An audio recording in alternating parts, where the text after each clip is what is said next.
Am I allowed to swear and stuff? Fuck no. Oh, okay. I won't. Shit. Shit. All right. Welcome to another episode of the Lose Fat, Build Muscle podcast. Today we have Simon or Simon. How do you pronounce it? Simon. That's the English Simon, way. the English way, from Iron Paradise Fitness. And I met Simon in a mastermind that we both belong to, and I've been following him for a while. I love his approach to fitness. He's like a content machine. That's how I look at him. So I was like really excited to get him on the podcast and just get to know him a little bit better, and yeah, get to know his approach to fitness and to his business. Cool. Cool. Yes. Good to be here.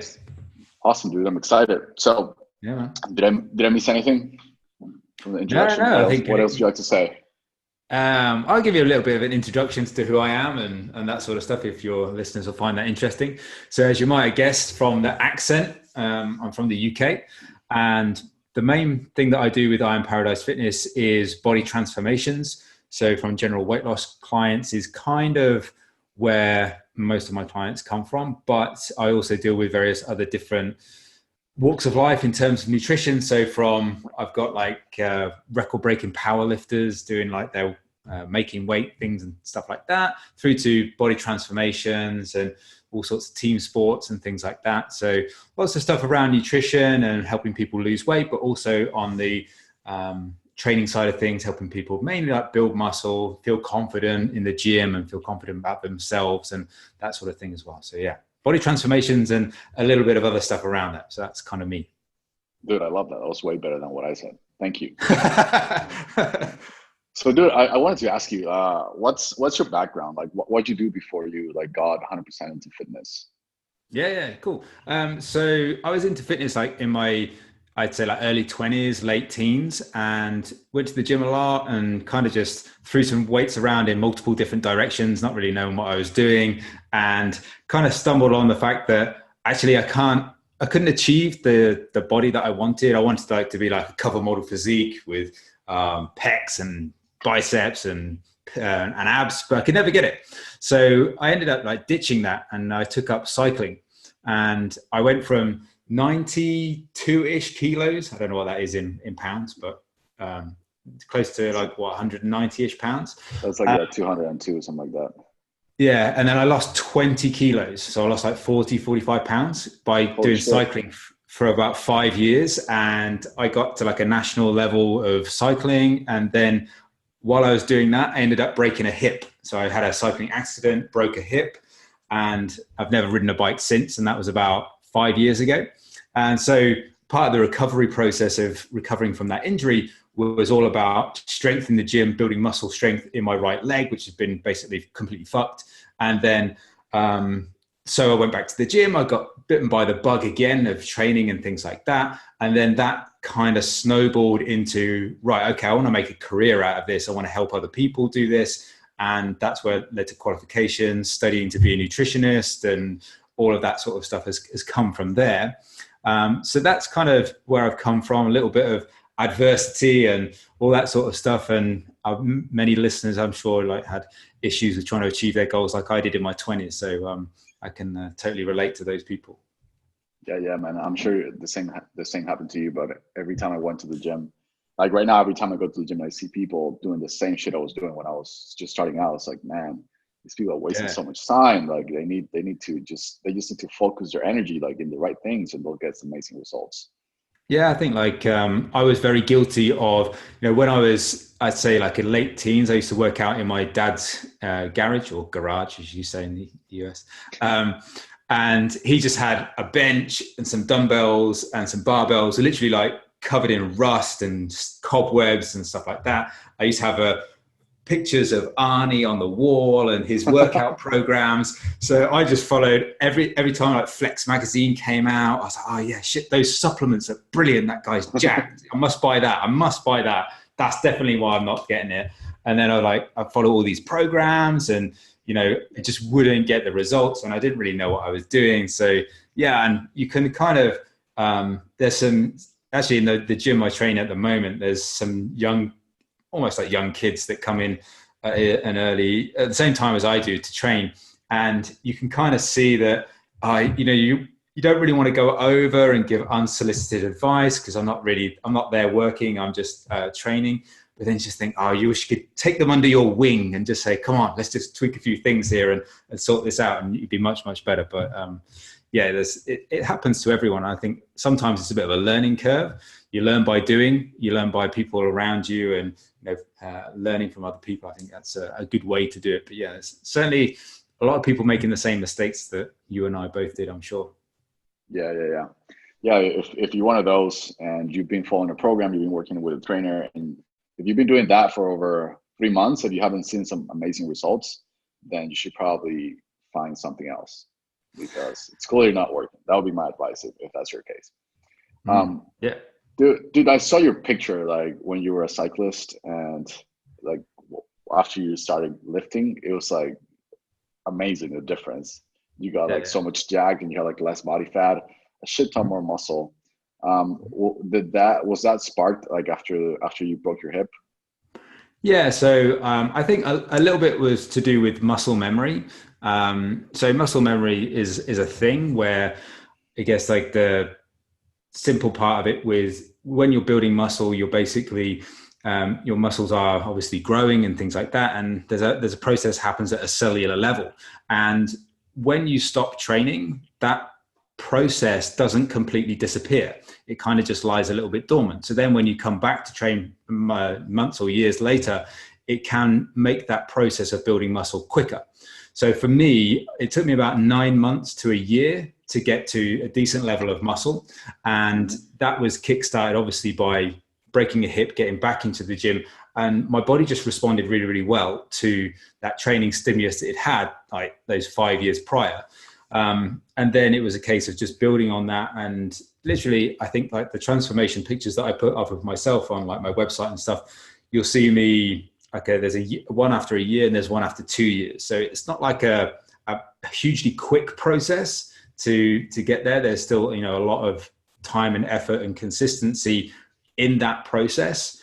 But it definitely does pay off. And I was helped a little bit by that muscle memory kind of thing. But if you're someone who is just starting out, it's not under the realms of possibility to get significant results in, say, 3 months, and then like really truly amazing results in a year, 2 years. And if you stick at it for longer than that, then, the sky's the limit as to what you can achieve. But I've seen some transformation in 3 months that people just get like completely like new bodies. So I'd say that someone could get like really like pretty impressive results in 3 months if they do implement like the right nutrition, the right program.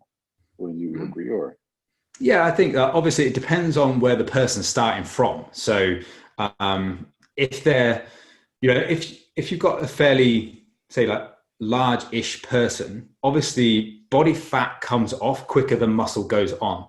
So if you're slightly larger, a little bit overweight, then in terms of like seeing a transformation, that's often more like, wow, more apparent, because you can lose a lot of weight, you can build a bit of muscle in 3 months, and that transformation looks very stark and very different. If you've got someone who's super, super skinny and literally just needs to build muscle, they don't really need to lose any body fat, that's much more difficult to get a big jump in 3 months. You can build muscle and you can make a noticeable difference to say, yeah, that dude's been in the gym, he's made amazing progress.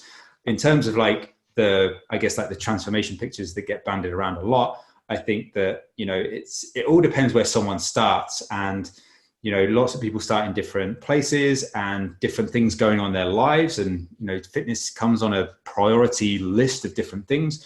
And if you're a type of person maybe who's got lots of free time and just really wants to dedicate into it, then potentially you're going to get a little bit better results than someone who's maybe got a little bit more going on, can't necessarily get to the gym more than 2 to 3 times a week and all those sorts of things. So yeah, great results are always possible. Often it depends on the person. And I guess when I'm working with a client or something like that, it's about understanding that person, where they're at right now, and giving them a realistic expectation of what I think they can achieve. If I think they can achieve massively good results because they're in the right space in their life in terms of mindset, career, family life, it's all able to channel in one direction, great, we could make massive progress.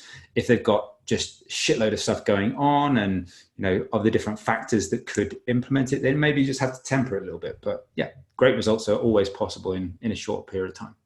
Yeah, I totally agree with that. It depends a lot of availability and where someone's starting. So that makes a ton of sense.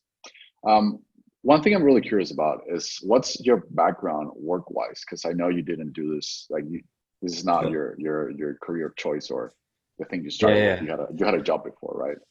Yeah. So I had a real job before I just started playing about in the gym. Yeah. So when I left university, I went and got basically a corporate job. So I worked for Jaguar Land Rover, the car company in the UK. And so I built a career of 15 years. So wow, quite successful. I had the car, the salary, and all that sort of stuff, and then decided to give that all up. And it was basically because I just wasn't passionate about that. No one gets freaking excited about spreadsheets and PowerPoint presentations, and it's just boring as fuck. And no one, when I do this job, is that people email me or talk to me on the phone and say, you've changed my life. I couldn't lose weight and now I'm feeling amazing. I've got so much more confidence and stuff like that. That's an amazing feeling as a coach to get that sort of feedback. And no one in 15 years ever said, freaking hell, Simon, you changed my life because of that damn spreadsheet you did was fucking amazing. Blew me away. I changed my life. I know I did some good spreadsheets, but they weren't that good. But so it's just, so I did that for 15 years. And I was literally sat with one of the guys that worked with me, and he was 5 years away from retirement. And he counted down in days how many days he got to retirement. And I sat there and thought, I've actually got 30 years left of this if I just stick this out. And I was like, no, I can't do it. And then literally that was on a Friday. And then the Monday after, I just handed my notice in and said, 3 months, I'm going. And then I took the leap and then, never looked back. So it was a good decision, I think. I hope. It sounds like it was. You look pretty happy, so and you sound pretty happy. So so I'd say I'm definitely the happiest I've ever been in life. The being a trainer, so you get obviously the comments from people, and even people who aren't my clients, who absorb my content, who listen to podcasts, who send me nice messages. That's just makes you feel good every day. And I get to pick my hours, do what I want to do. Yes, I freaking work 12, 14 hours a day, but it doesn't necessarily feel like a huge amount of work. Get to go to the gym when I want to, for how long I want to. Don't answer to anyone except myself. So yeah, it's good. Life is good, man. It's good to be your own boss, man. I agree. Yeah, totally. And, so that's what you're learning. This guy's the wizard of spreadsheets. He creates the most incredible spreadsheets I've ever seen. So I was really curious to know how he got that skill, because he really does create some awesome spreadsheets. There you go. Dude, so it's funny that you say that, because I also had a job last year, and I was fired from the job, and I wasn't happy in the job. I really wasn't happy. My life wasn't the best it could be. Mm-hmm. And I never had the courage to leave the job, because the salary's it was a really good salary, and it's scary to just say no to that, because you have this lifestyle, you have you're used to spending a certain amount of money per month, and then just suddenly you're oh shit, I'm not making that anymore. What do I do now? But a couple months after, I'm doing basically something similar to what you're doing.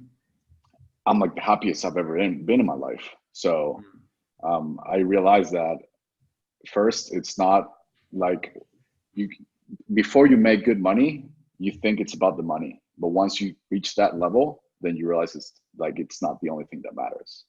You could be making a shit ton of money, and then you could be fucking unhappy and hating your life and dreading getting up and just working. So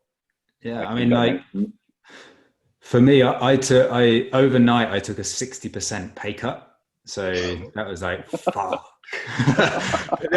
So I got to the point where I figured I'd worked out in my head, what's the minimum amount of money I could live off? And by live off, that's scrape by. And And then that was the point I was going to take the leap, because I always thought to myself, right, I'll work in the evening and, you know, I'll wait till the salaries are exactly the same and then I'll switch over. And it's like, that's never going to fucking happen. And I wrote a post about it like a while ago. And someone asked me, who actually still works there, who used to work for me, he wants to do a similar thing. He wants to start his own business and stuff like that. And he said, "He got any advice for me?" So one thing I said to him is, don't expect a full-time wage from part-time effort, because what I found is that you'll get so far by doing like half hours, and then it's only till you make the full jump that you then start to progress. And it's a little bit like, you know, with training or something like that. If you're going at it, like, not I say part-time, but you're not giving your all into it, don't expect the full outcome.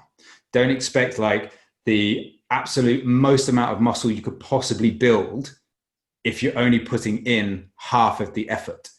And it's the same with like that. The business thing is, yeah, you'll make some progress, you chip away at it, but until you go all in on it, you're not really going to make the progress that you want to see. And I think that's where, for me, I had to make a little mindset shift and say, right, okay, I want to make the most amount of progress possible. So what have I got to do in my life to readjust everything so that I can do that? Okay, that means I'm not having a car, so I don't have a car right now. I don't, all this sort of stuff. I walk everywhere, which is actually quite good. And I wouldn't even need a car anyway, because I'm sat at home most 14 hours a day. So I don't need a car, I don't go anywhere.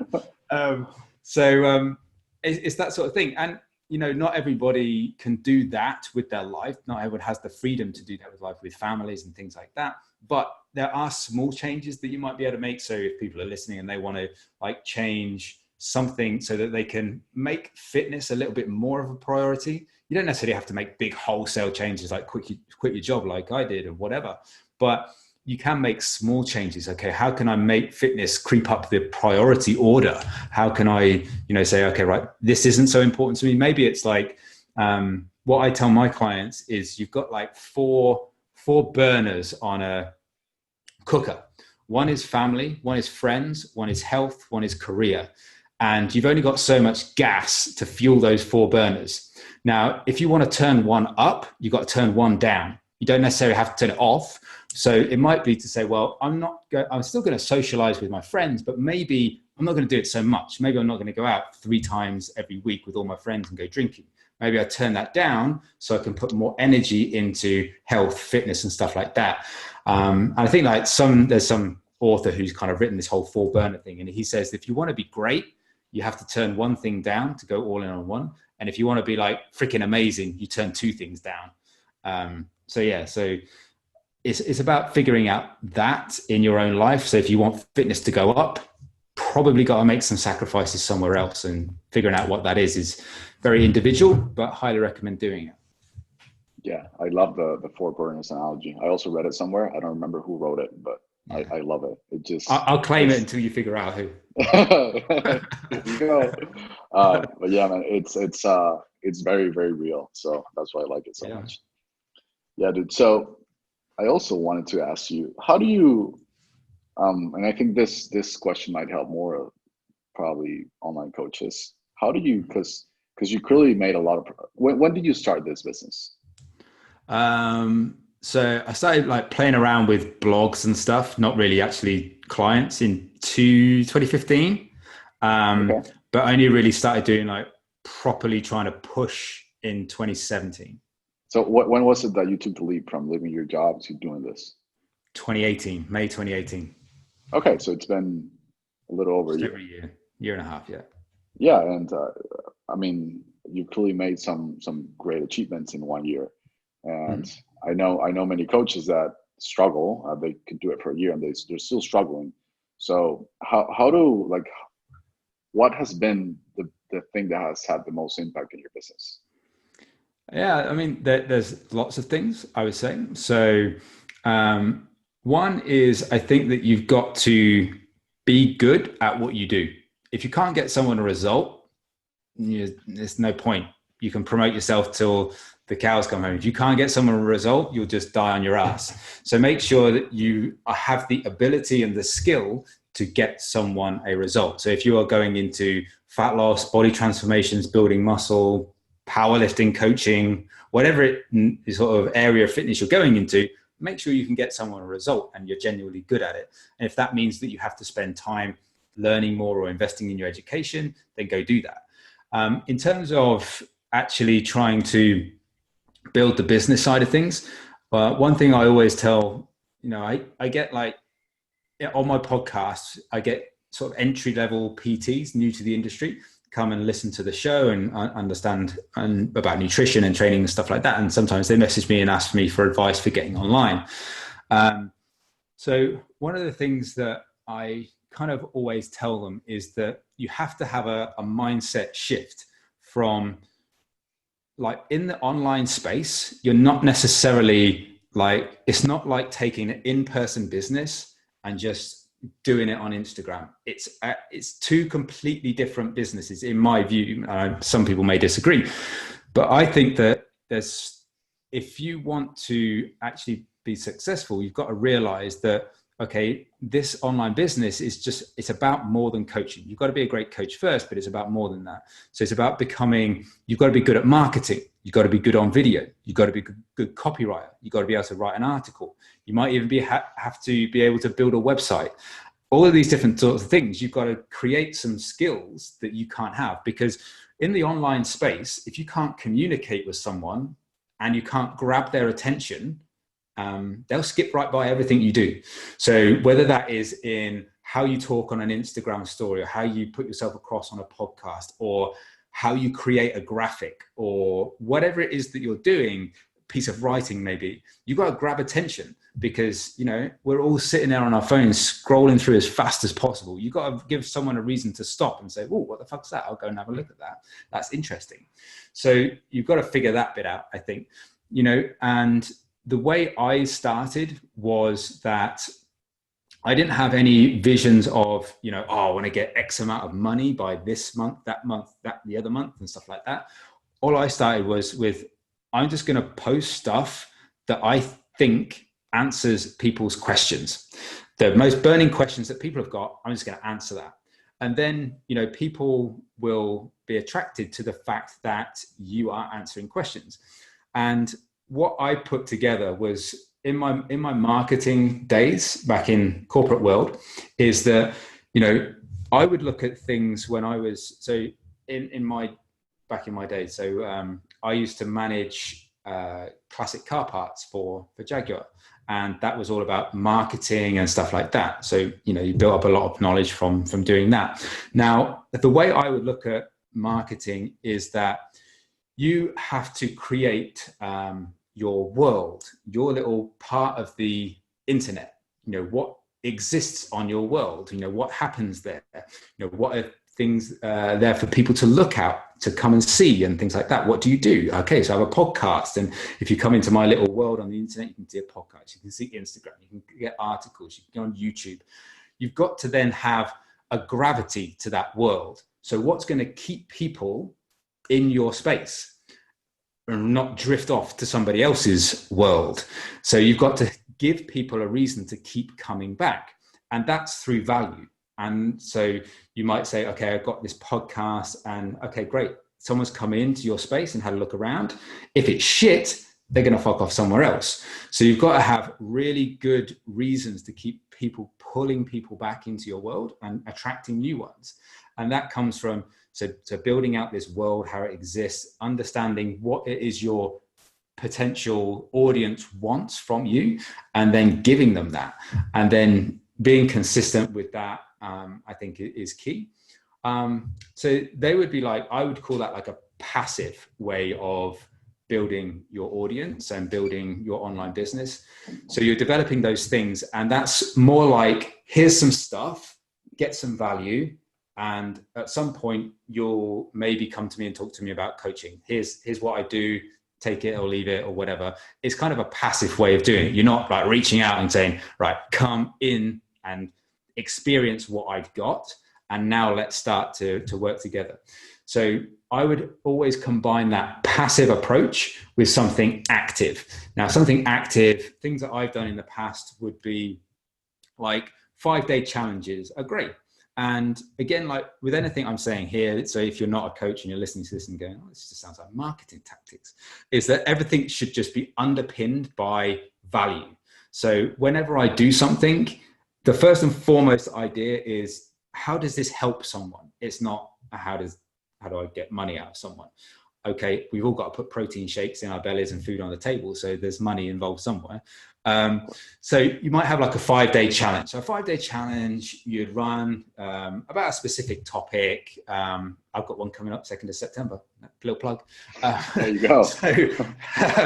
So you might say, okay, I'm going to do a healthy habits eating challenge. So over the course of 5 days, I'm going to teach you how to lose weight without tracking a single calorie. I'm going to give you a habit each day for 5 days, and you're going to learn how to lose weight, get in shape without having to track a single calorie. That's going to help you. That's going to deliver a lot of value to you as a person. And then what that does is that enables you, because what you would do effectively is like run some live Q&As each one of those days. Now, if you think about it, you've then brought people into your world, and now you've got their attention. They're not scrolling through Instagram. They're not going through anything else. They're fixed in front of you for an hour on a Q&A. So now you're really interacting with people. You're getting their questions. You're saying, oh, hey John, whatever your freaking name is, or hey Sarah, or whatever, as you've got that question. Now I'm talking to you, now I'm giving you your specific answer. And it's you can get across your personality, how you are as a coach in that hour. And then you've got 5 hours with those people. You're giving them a tremendous amount of value. Plus, on top of that, if you're interacting in a private Facebook group, you're giving tons of value there as well. Then sporadically throughout there, you might say, hey, you're experiencing coaching right now. Do you want to come and talk to me about how I can accelerate you to your body transformation goals in the future? After this challenge is finished, after 5 days, if you want to like hit the accelerator and go to the next level, then let's talk about how we can make that happen. And it's not like a sleazy sales tactic, because you've done it from a point of view of giving a ton of value, but it's active. It's an active way of pursuing growing your business, not by passively saying, here's content and I hope you come and talk to me. So yeah, but both are important. I think you've got to do the passive and the active as well. And active stretches through into like Instagram stories and stuff like that. So it doesn't have to be 5-day challenges and shit like that. But yeah, so that's a long answer. But dude, that was awesome.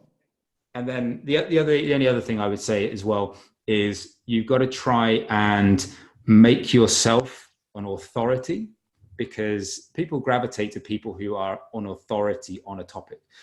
For example, everyone knows that if you want to build glutes, you go to Brett Contreras. That's it. He's the authority on glutes. That's it. He's defined that he is the glute guy. And so he's the authority.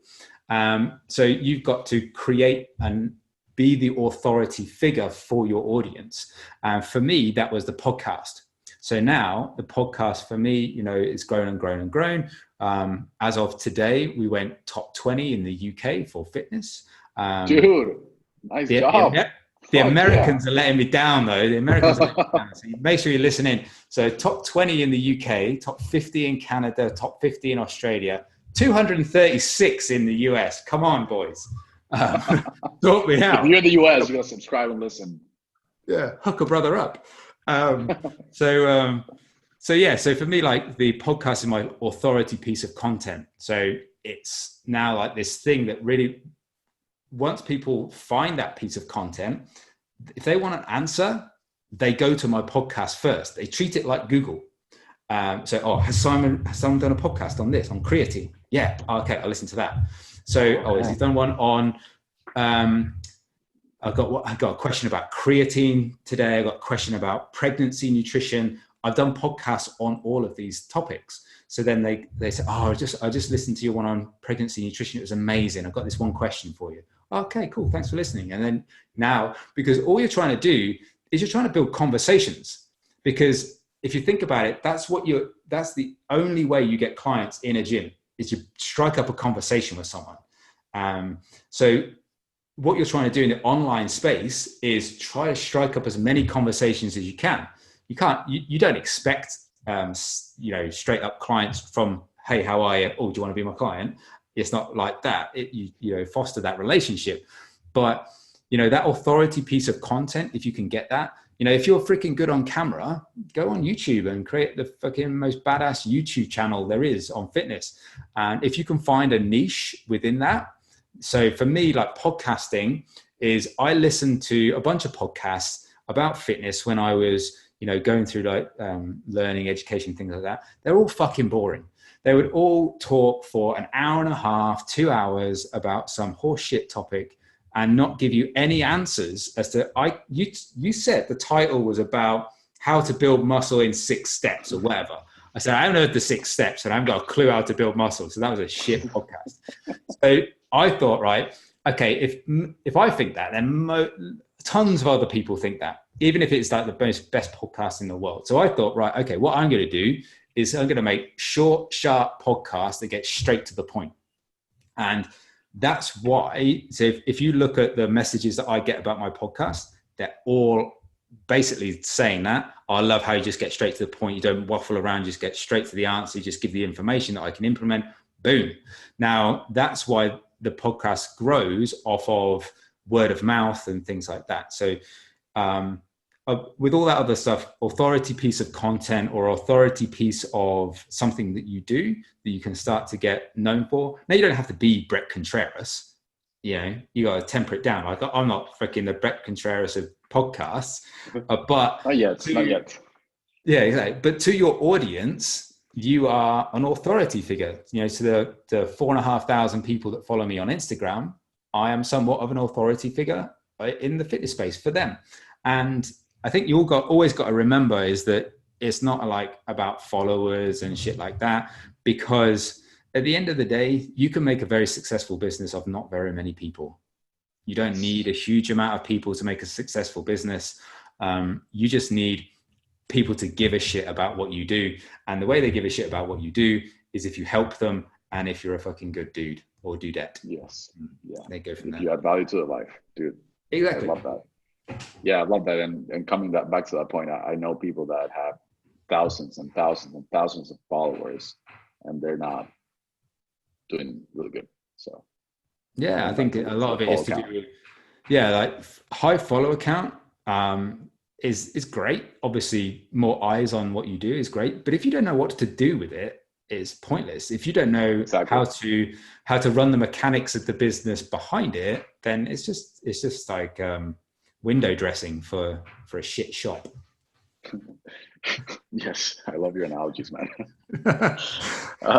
So I really like the way you differentiated the passive and the active, because I think where most coaches fail is they're very passive. Like they do a lot of passive marketing, but they never do any active, where they like actively trying to get people to raise their hand and tell them, yeah, I need help, or yeah, like I want to become a client. So is there any other things that you do to, like, aside from the challenges, is there anything else you do to get people, like active marketing tactics or things that you do? Yeah, I mean, I would say that, you got to have the blend of that passive and active, because the passive helps you build an audience to a certain degree. So for example, like podcasts, Instagram posts, Facebook posts, all that sort of stuff, that's the passive content. So the more passive content that you can produce, then the audience starts to grow. So, if you're on YouTube, the more YouTube videos you create, the more people watch them, the more people come in. So that's important to do that. And then you've got to really kind of, I think, double down on what seems to work for you. So for me, podcasting works well. So I do more podcasts. And then I think that you can do things, for example, Instagram stories is a good one. And I think that you've got to not do it in a very generic way. So if, for example, if you're always posting on Instagram and it's always, buy my shit, then everyone's going to get turned off by seeing your little circle up there with the story and saying, he's just going to tell me to buy his shit, and I'm going to skip past that one.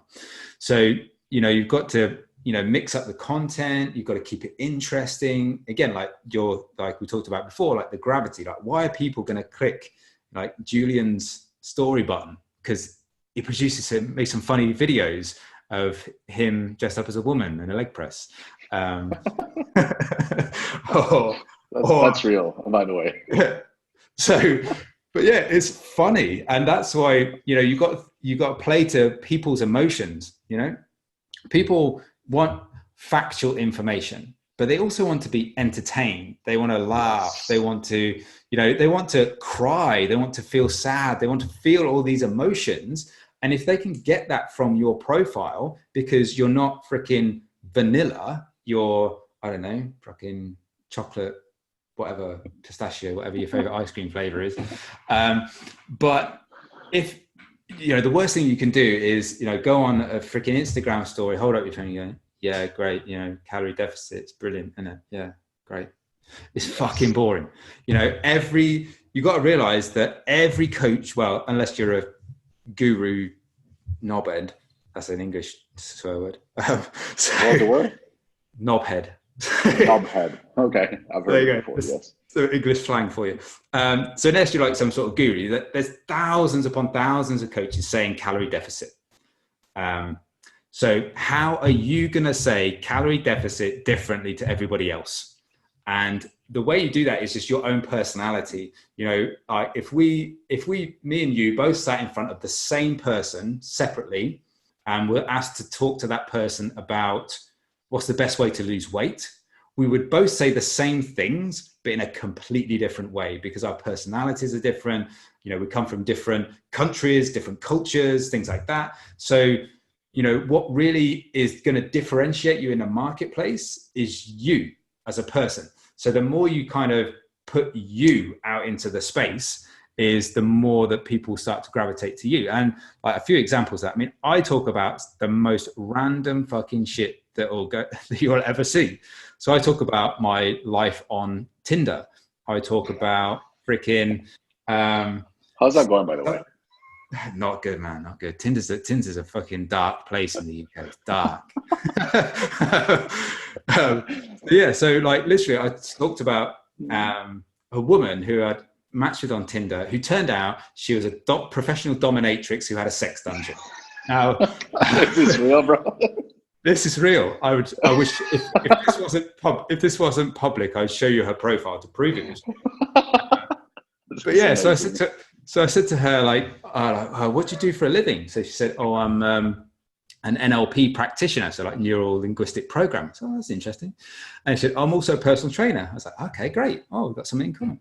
And she goes, oh, I'm also an eyelash technician. I was like, okay, right. You've got like 3 jobs. What the fuck? One not good enough. And then she said, oh yeah, and by the way, I'm a professional dominatrix. So then I thought, all right. And I thought, okay, I thought that's just a joke she's thrown in at the end there. She'd go, I'll do this. Oh yeah, here's a bit of a joke. And I went, oh, ha, ha, ha, ha. Is that all about pain, whips, chains, and lots of pain? If so, I'm fucking all in on that. And then she sent me a picture of her she sent me a picture of her sex dungeon, which was like got all whips and stuff all along the wall. Like, imagine fucking Pulp Fiction, where they're down in the basement, fucking Zed's getting ready and Gimp's coming out the box. It was fucking like that. And then she sent me a second picture of her in like tight latex. I was like, shit. Hell, okay. She is a dominatrix. Fucking, where do I sign up? But then I turned that into a piece of fitness content. Miraculously, there's a twist in the tale that I turned that into fitness content. But that's just me putting out like real shit that happens to me on a daily basis. I just turn that into fitness content. And the key thing you can do is a lot of trainers especially, they say they struggle to make content. Struggle to think of, I don't know what to post about. Oh, I don't know what to post about. Post about like what you know and what happens to you on a daily basis. And, there's so many topics to talk about from a nutrition point of view. And like, it's not fucking difficult. You've got like and if you're a smart dude, I've made 286 podcasts. Just trawl through 286 titles. You don't even have to listen to the fucking podcast. Just look at all the titles and say, all right, he's done one about pregnancy nutrition. He's done one about creatine. He's done one about protein. He's done one about this. That's just they're just content ideas. There's nearly 300 content ideas you could just steal from me if you wanted to. So there's content's always out there. And the more content you produce, the better at it you'll be. And it becomes easier to think of stuff. So, things that you see, like innocuous shit that happens that people just turn a blind eye to, you'll say, there's fucking content in that. And, so you'll see all these different things. Like, I don't know, I'll probably do a freaking post about being on a podcast or something. But there's just freaking tons of content. And as soon as you be real as well. So I know I've done podcasts about mental health, about how I struggled with self-doubt and all this sort of stuff about, building a business. Most of the time I feel like I'm fucking winging it. Like I don't really know, am I doing the right thing? Don't know. I'm just doing what I think's right. I don't know. And literally this is a podcast I recorded today about self-doubt, and where I said that, me building Iron Paradise Fitness is a lot like people being on their fitness journeys, in the sense that I don't know really what I'm doing. I don't necessarily know if I'm doing all of the right things. I don't know if I'm going at the right speed. I don't know if this guy is doing better than I am because he's doing something different, or is he just in a different start point? I just don't know. And then, the points where I've actually leveled up and business has moved forward is every time I've got a coach. So when I first started, I got a coach to help me out with tech. So I learned how to build websites. I learned how to do email marketing, set up all of that sort of stuff. So the technology side of it was down pat. Second coach that I got. Would you mind naming the programs of the coaches in case someone wants to? Yeah. So the first one was, I can't remember the program name, but it was a guy called Rue Anderson. Rue, R-U, and then surname Anderson. So he helped me out with tech and stuff like that. Then I moved on to second coach, and then they helped me with basically 5-day challenges and stuff like that, and understanding more about the business side of things. Well, not necessarily the business side of things, but helping move it on a bit forward. And then I've just recently started with another coach to help things move things on to the next level. So I think, coaching is maybe not for everybody in a fitness context, but I think you can't expect yourself to know everything. And you've got to understand at what point either you need to go and learn something, or you need to seek someone to guide you through that process. Obviously, if you choose to go learn it yourself, you can absolutely do that and you can achieve great things, but it's maybe a bit slower. And if you want to buy, with a coach, you buy speed, not the drugs. Dude, but I 100% agree with that. And that's something that I've experienced as well. And we can bring it back to the business. Like we have the people that are just going to the gym every day. They do it for years and they don't get results.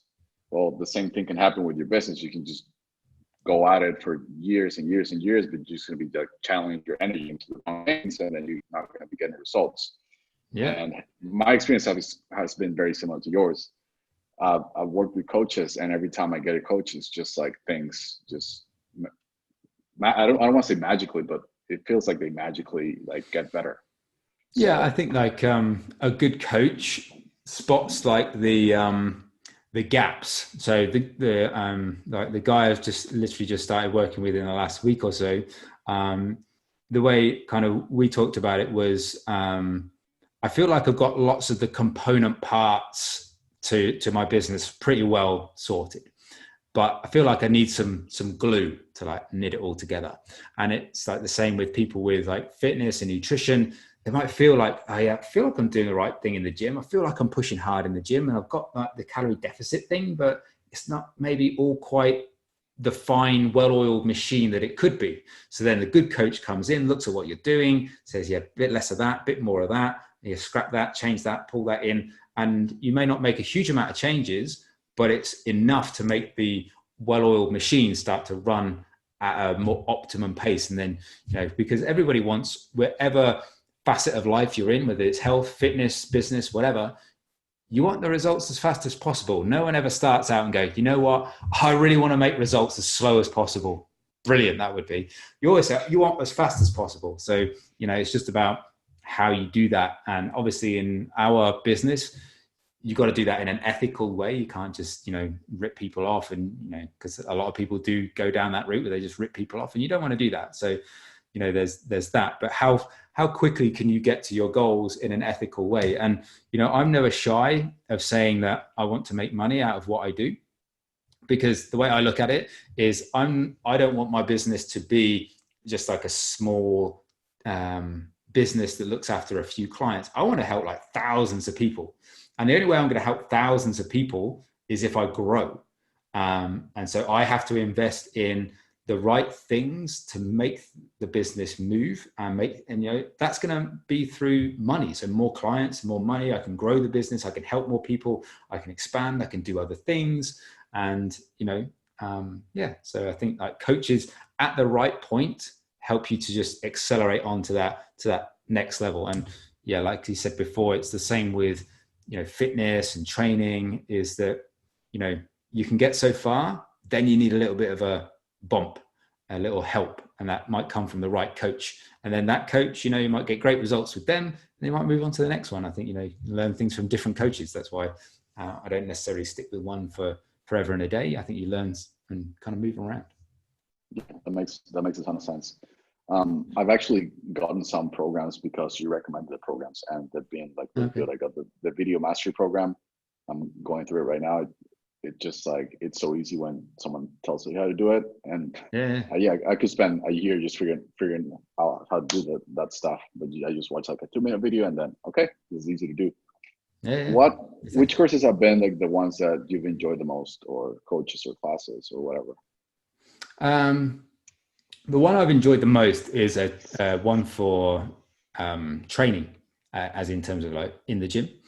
So it's RTS, so Resistance Training Specialist. They do it it's based in Oklahoma, and there's like a practical version, and then there's like a mastery version. Now, the mastery version I haven't done, because you have to go to Oklahoma for 5 4-day weekends. So it's like, fucking hell, I'm going to fly to Oklahoma from the UK for 4, come back with some forwards fucking 4 or 5 times. That's a fucking waste of money. Yes. But so I've done like the practical version in the UK, and that course literally just transformed the way I think about exercise and helped me to better articulate how exercise works, and then also how to get the most out of clients when they perform exercises in the gym. So without going into too much detail, but it talks about strength curves, resistance profiles, why certain exercises are good, bad, indifferent, why certain exercises work for some people, why they don't for others, and how to optimize a training program, exercise setup, execution to get the most out of every exercise. So going on that course, as I said at the beginning, like, get fucking good at what you do at getting results. That helped me exponentially get like way further in that process, especially when you're in an online context, because it's very difficult to translate some of the stuff around training on an online environment because you're not there. If you're there with the person, you can correct physically, you can move them around and shit.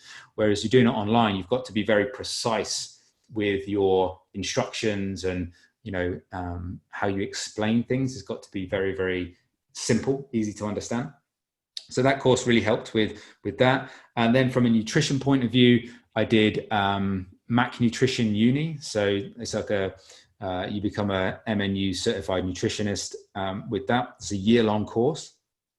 But from an evidence-based nutrition point of view, I think in the industry right now, it's considered like the leader in terms of nutrition qualifications, or qualifications, quote unquote, because I think it's not, you can't technically call yourself a nutritionist, but it's like a certified MNU nutritionist. But it's one of the, if not the best nutrition course out there. So those two things combined together enabled me to get amazing results for every client that walks through my door. So I'm pretty confident Now, I could pretty much train anybody to get the results ish. Dude, I'm starting next month with MNU. Super excited. Oh yeah, man. Sweet. Yeah. I And I discovered them because of you, bro. Because you, I don't know, I remember. I think you mentioned it sometime, and I just like started looking into them. And I was like, okay, this is starting September. So September 2020, you fucking need to get your butt to the UK for the graduation, and then we'll dude. Yeah, man. I'll set the date. It's a plan. I'll be there. Yeah, we'll just make sure we pass. that's important. I'll still be there either way. Yeah. That'd be cool, man. That's cool.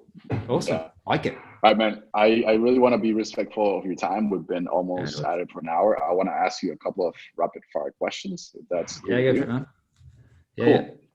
So, what book would you recommend everyone to read? The One Thing. I can't remember who it's by, but it's The One Thing. Yeah, I can explain it, but you said quick fire.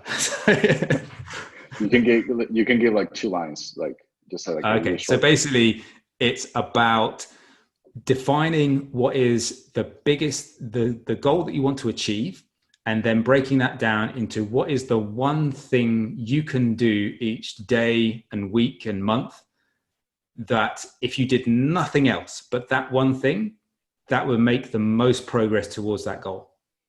And then if you've got clarity of that every day, you do that one fucking thing before you do everything else. So if in your business, setting up a 5-day challenge is the biggest thing that's going to make the biggest impact in your business, why the fuck are you doing something different? I love it, man. What's your favorite food? Steak. Okay, what kind? I don't know. I like a nice T-bone or a sirloin, something like that. Good choice. What advice would you give your 20-year-old self? Fucking don't get a proper job. Do the fitness thing straight away. Right away. What's your favorite exercise? Bench press. Really? Bench press? Okay. By a long shot. Okay. Yeah, because I've broken a hip, I can't fucking squat because of like massive mobility issues. So like squats out, I can't deadlift either. So I can't deadlift from the floor. So I can only rack pull because of mobility issues. So those 2 main movements are out, and no one fucking says shoulder pressing is their favorite. So of the main 4, it's down to bench pressing. So I love a bit of bench pressing. Nice. What's been the best purchase under $100 in the past year? Fuck, good question. Best purchase $100. I'm looking around. I reckon. I wish I had them on me, but I've got these. It's gonna be really boring because it's exercise related. I should have said like fucking some sort of sex dungeon whip or something, but it's not. It's these cuffs that you put around your elbows or your wrists so you can do various different exercises. So for example, an analogy that I would use is if you're doing like a dumbbell side raise and you're trying to build your side delt, you might as well just carry the fucking shopping. It's about as good as carrying the shopping to and from your car. So having a cuff and doing it on a cable and different ways and different setups makes that a hugely better exercise. And these specific cuffs are just awesome for various different reasons. So yeah, there you go. Cuffs. Cool. A little bit dominatrix. You could use cuff. You could use them in a little sex dungeon. Okay, there you go. Let me know how that goes. I will do. I get some funny looks at the gym. Okay. If you could put up a billboard for everyone in the world to see, what would it say? Fuck. Probably just fuck. Because I couldn't think of anything else to say. Fuck. I don't know.